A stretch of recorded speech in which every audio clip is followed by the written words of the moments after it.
안녕하세요. 유등닷컴 유학원의 사이먼입니다.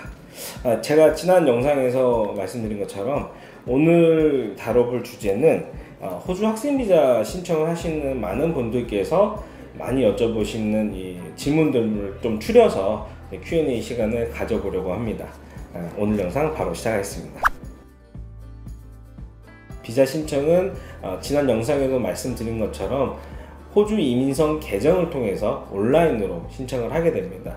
계정 생성 이후에 새로운 어플리케이션 버튼을 클릭을 하시면 신청이 가능한 모든 비자 목록이 나오고요. 그 중에 학생비자는 서브클래스 500번, 서브클래스 500번에 있는 스튜던트 비자 어플리케이션이라고 표기되어 있는 여기를 클릭을 해서 비자를 신청을 하시게 됩니다. 가장 기본적으로 공통적으로 들어가는 서류는 여권 사본, 그리고 OSHC라고 말씀드렸죠. 호주 학생비자용 보험가입증서를 반드시 제출을 하셔야 하고요. 마지막으로는 GTE라는 서류를 제출을 해야 됩니다. GTE는 기본적으로 두 가지 파트로 분류된다고 보시면 될 것 같습니다. 하나는 진술서, 그리고 다른 하나는 그 진술서가 사실임을 입증하는 그 증명 서류들입니다. 자, 이 진술서는 또 여러 가지 파트로 나뉘게 되는데요. 가장 기본적으로 내가 왜 이 공부를 하려고 하는지에 대한 설명이 반드시 들어가야 하고, 내가 이 공부를 왜 호주에서 하느냐, 예를 들면 이 공부를 한국에서도 할 수 있지 않느냐, 혹은 이 공부를 다른 나라에서 하는 거는 생각이 안 해봤어? 왜 굳이 호주여야만 해? 이런 기본적인 질문들에 대한 답이 들어가야 합니다. 그리고 이 공부가 과연 과거에 당신이 했던 어떤 경력이나 당신이 했던 공부하고 어떤 연관성이 있어 라는 부분에 대해서 서술을 해주셔야 하고, 마지막으로 공부를 마치고 나서 당신은 어떤 계획을 가지고 있어 라는 부분에 대해서 충분한 서술을 해주셔야 합니다. 자, 이 스테이트먼트를 예를 들면 작성을 한번 해봅시다. 제일 첫 번째는 내가 어떻게 살아왔는지를 기본적으로 작성을 하셔야겠죠. 내가 예를 들면 어떤 고등학교, 어떤 대학교에서 뭘 공부를 했고, 졸업 이후에는 어떤 일들을 해왔어 가 기본적으로 히스토리입니다.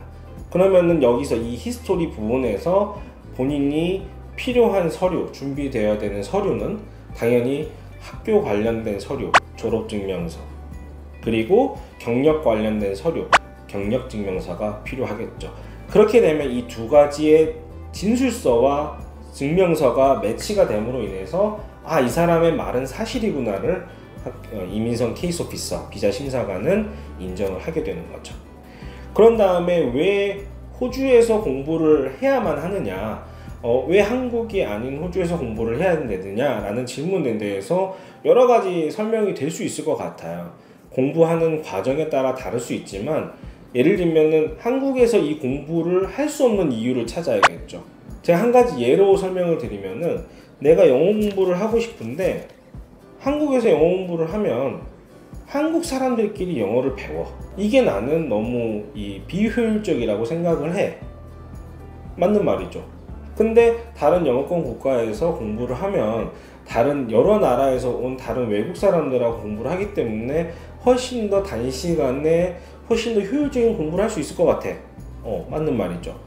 자, 그러면은 내가 이거를 한국에서 공부할 수 없는 이유에 대해서는 확실하게 넘어간 케이스죠. 그리고 나서 왜 호주를 선택을 했느냐? 호주에서 공부를 했을 때의 장점들에 대해서 설명을 하는 것이죠. 이런 식으로 호주 이민성에서 요구하는, 필요로 하는 내용들에 대해서 본인들이 서술하고, 그 서술을 뒷받침할 충분한 내용들, 서류들을 제출을 함으로써 이 GTE라는 서류가 완성이 됩니다.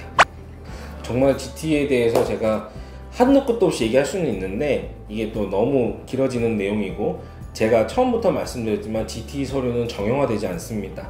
모든 사람들이 다른 GTE 서류를 준비를 하셔야 되기 때문에 이런 내용들이 보편적으로 있다 정도만 이해를 해주시고, 관련해 가지고 궁금하신 게 있으신 분들은 영상 댓글 남겨주시면 좋을 것 같습니다. 학생 의료보험 관련해 가지고 많이들 또 물어보세요. 나 한국에 어떤 특정 보험이 있는데 이걸로는 안 되냐, 이런 질문을 하시는데, 당연히 안 됩니다. 호주 정부에서 호주 이민성에서 요구하는 호주 보험회사의 그 OSHC라고 되어 있는 특정 보험 상품을 가입을 하셔야만 합니다. 예를 들면 내가 1년짜리 어학연수를 등록을 했다 라고 하면은 총 1년을 커버할 수 있는 OSH 상품을 가입을 하셔야 합니다. 내가 주 비자 신청자고 내가 동반하는 자녀나 혹은 배우자가 있다. 그들을 모두 커버하는 보험 상품을 가입하셔야 합니다. 정말 케이스 바이 케이스라고 말씀드릴 수 있을 것 같아요. 어떤 비자 신청자는 단 하루만 해도 비자를 승인을 받는 경우가 있지만 어떤 비자 신청자들은 최대 1년이 넘어갈 때까지도 비자 승인을 받지 못하는 경우가 존재했기 때문인데요. 저희가 지금 현재의 트렌드는 알려드릴 수 있을 것 같아요. 호주에서 학생 비자를 신청할 경우에 상당히 빠른 시간 내에 승인이 되고 있습니다. 평균적으로 15일에서 한 달을 넘기지 않고 있는 게 현재 트렌드고요. 한국에서 비자를 신청한 경우에는 평균 한 달에서 두 달을 넘기지 않는 게 현재의 상황이라고 말씀을 드릴 수가 있을 것 같습니다. 시간이 지나면 또 어떻게 상황이 변할지는 좀 장담하기 좀 어려운데요. 현재의 상황은 그렇습니다. 한국에서 관광비자, ETA라는 관광비자를 받아 호주에 입국한 이후에 호주에서 학생비자를 신청하는 경우가 과거에 많이 있었죠. 지금도 물론 많이 있습니다. 이렇게 비자를 신청하시는 분들의 가장 큰 목적은 한국에서 비자 승인까지 기다리는 시간이 너무 아까워서 혹은 빨리 들어오고 싶어서가 가장 먼저 첫 번째 이유라고 보시면 될 것 같아요. 사실 절대적으로 어떤 게 더 좋다 나쁘다를 말하기는 어렵습니다. 둘 다 장단점이 존재하니까요. 근데 제가 관광비자로 호주에 와서 학생비자를 신청하는 경우는 분명한 장점이 존재하지만 또 분명한 단점 또한 존재합니다. 그게 가장 큰 단점은 뭐냐면은 관광을 목적으로 받았던 관광비자를 통해서 호주에 왔는데 갑작스럽게 학생비자를 신청하는 이유에 대해서 분명히 서술을 해주셔야 합니다. 왜 관광비자로 왔는데, 여행하려고 왔는데 왜 학생비자 신청하지? 라는 부분에 대해서 비자 심사관이 아무런 의구심이 없게끔 그럴 수 있지 라고 이해하게끔 내용들을 입증을 해줘야 된다.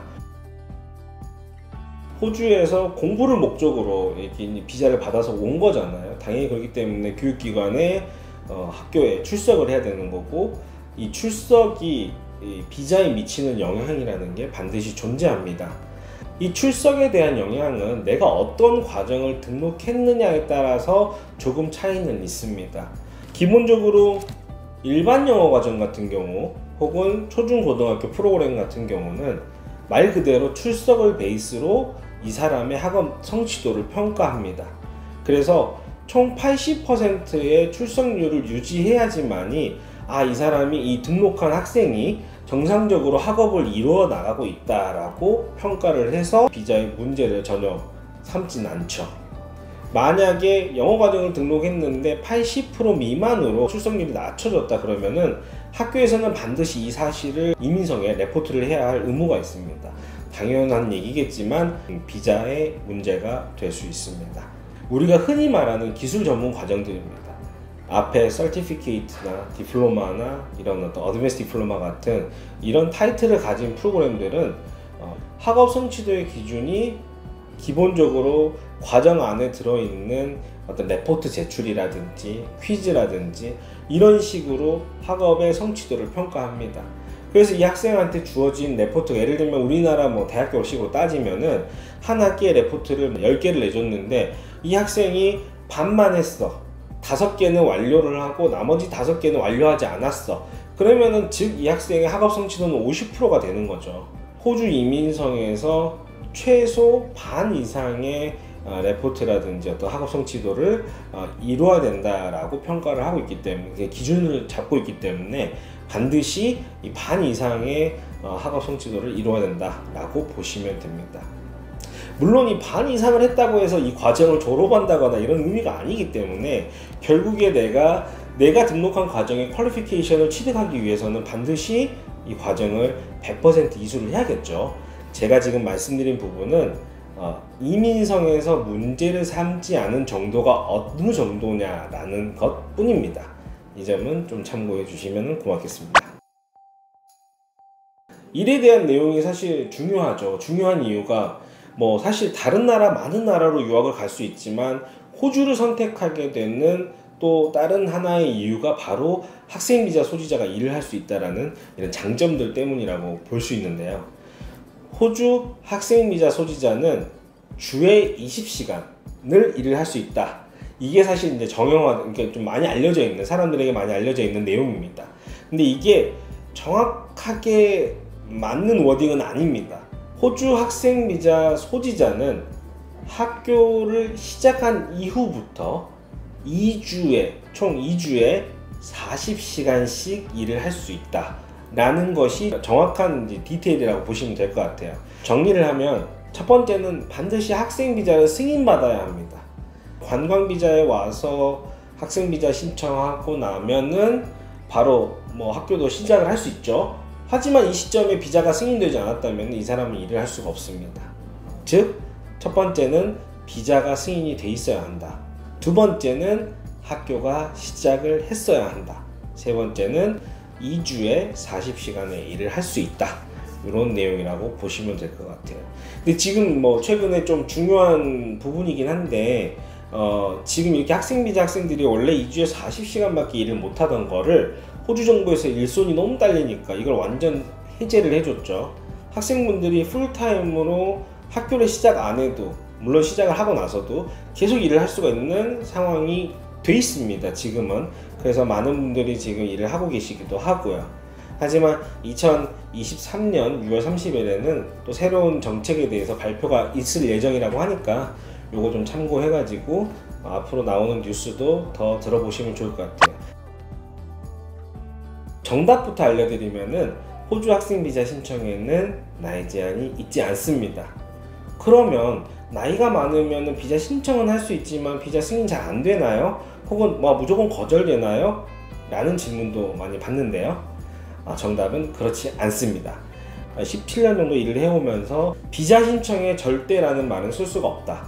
즉, 절대적으로 어떤 과정이나 어떤 상황이 있다면 무조건 비자가 나옵니다 라는 것도 존재하지 않고, 절대적으로 어떤 뭐 나이가 있기 때문에 혹은 어떤 과정들이 안 좋기 때문에 이런 걸 등록하면 무조건 비자가 안 나옵니다 라는 것도 존재하지 않습니다. 절대라는 말은 없다. 저는 이렇게 생각합니다. 그럼에도 불구하고 그러면 많은 사람들이 비자 신청을 할 때 나이가 많으면 무조건 비자가 안 나온다 혹은 비자 거절률이 높다 라고 표현을 할까요? 사실 나이는 비자 심사 기준에 있어서 마이너스 요소 중에 하나가 될 수 있습니다. 근데 마이너스 요소가 될 수 있는 부분이 있다고 하더라도 만약 비자 신청 지원자께서 플러스 요인으로 몇 가지 요소들을 더 가지고 계신다면은 충분히 비자 심사에서 좋은 결과를 받을 확률이 높다라고 저희는 생각합니다. 제 개인적으로 최근에 비자를 신청했던, 호주 내에 오셔가지고 호주에서 학생 비자를 신청했던 케이스들 중에서 만 50세 이상의 비자 신청자가 저는 최근 3개월 동안 2명이 있었습니다. 이 두 분 모두 비자를 승인을 받으셨습니다. 그리고 심지어 이건 좀 다른 얘기일 수도 있는데, 한국에서 비자를 다른 유학원을 통해서 신청을 했다가 거절이 됐는데 호주에 관광 비자로 오셔가지고 저희와 함께 비자를 신청해서 승인을 받은 케이스도 있습니다. 다시 말하면은 준비를 잘 하면 비자는 승인이 될 수 있다라고 생각을 합니다. 마지막에 좀 얘기가 길어졌는데요. 저희가 비자 관련해서 아무래도 오랫동안 일을 했었고 정말 다양한 케이스가 많다 보니까 할 말이 많았습니다. 죄송합니다. 아무튼 오늘 영상은 여기까지고요. 저희가 GT라든지 비자 심사 이런 부분에 대해서 정말 이 유튜브에서 할 수 없는 말들, 정말 오프 더 레코드로 하고 싶은 말들은 많습니다. 어렵다고 생각하지 마시고요. 연락을 주십시오. 저희가 최대한 본인의 상황에 맞는 솔루션을 제공을 해드리도록 하겠습니다. 오늘 영상 봐주셔서 감사합니다.